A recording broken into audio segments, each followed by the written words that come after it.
My best friend stole my $280,000 scholarship and my future. 15 years later, her resume landed on my desk, applying for a job under me.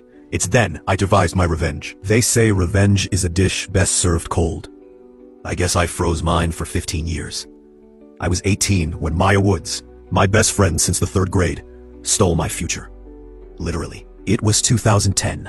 I, James Coway, 18, male, was broke, desperate, and brilliant enough to almost make it out.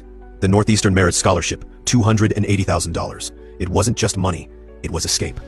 I spent months writing that essay. Nights with caffeine shakes and panic attacks. Maya was there through all of it. My drafts, my outlines, my fears. All of it lived on my laptop. And then, hers crashed. She asked to borrow mine.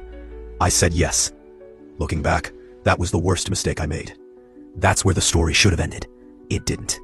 A week after I submitted, the call came. Disqualified. For plagiarism. Someone had submitted my essay, word for word, 3 days earlier. It was Maya. She'd copied it, scrubbed the metadata, and used my own drafts as her proof of authorship. Her parents had a chain of establishments, connections, and lawyers. Mine had disbelief. The committee believed her. She got the scholarship.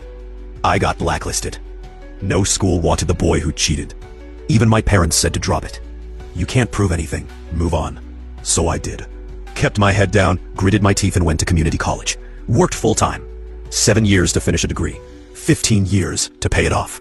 Meanwhile, Maya went to an Ivy League. Tech job. Rich husband. Her entire authentic success story, built on my blood and insomnia. For 15 years, I said nothing. For 15 years, I watched her win with my words, fueling my hatred for her with the intensity of 1,000 suns. Until one Tuesday morning, a resume landed on my desk. Maya Woods. Applying for vice president at my company. You see, I built my life, worked my way up to human resource manager in a reputed MNC against all odds. The resume reopened a door I thought I locked long time ago. Now it's open and there's no way back. New last name. Lost weight. Older. She didn't even recognize me. Hell, didn't have the need to. Not after everything. And that worked in my favor. I stared at that name for 10 minutes. Wheels already turning in my head. I put that resume apart from the others.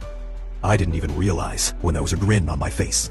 Ear to ear. For 1 whole year, I was her mentor. Her guide. Her friend. She told me about her family, her daughter, her regrets. And I nodded.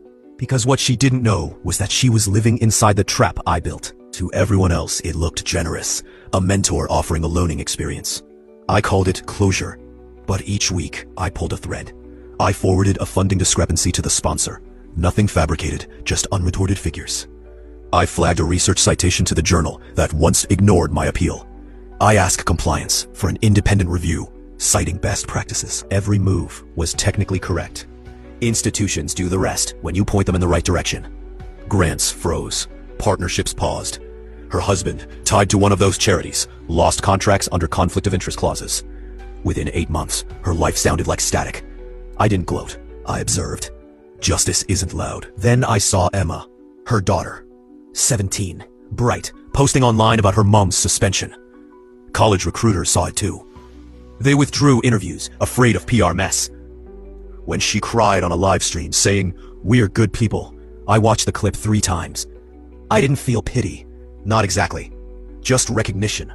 She looked like I did at that age. Confused. Betrayed. Powerless. But I didn't stop. Because I'd already learned what happens when you stop. 3 months later, Maya resigned. Her marriage collapsed under quiet shame. Her social circle shrank to whispers.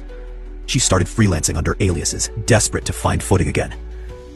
I reached out, let her vent, gave her a shoulder to cry on, and I just watched, the way she once watched me drown. Sometimes I'd leave a trace, small enough to sting. Never really gave the chance to let the wounds heal. A rejected application with a regret to inform letter bearing mentor's signature. A recruiter call that never followed up. A reference email I intercepted and buried. Little reminders that her past wasn't buried.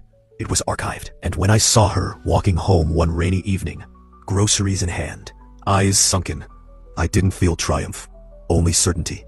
The circle was complete. I'd thought about revealing myself, about telling her who I was. But why?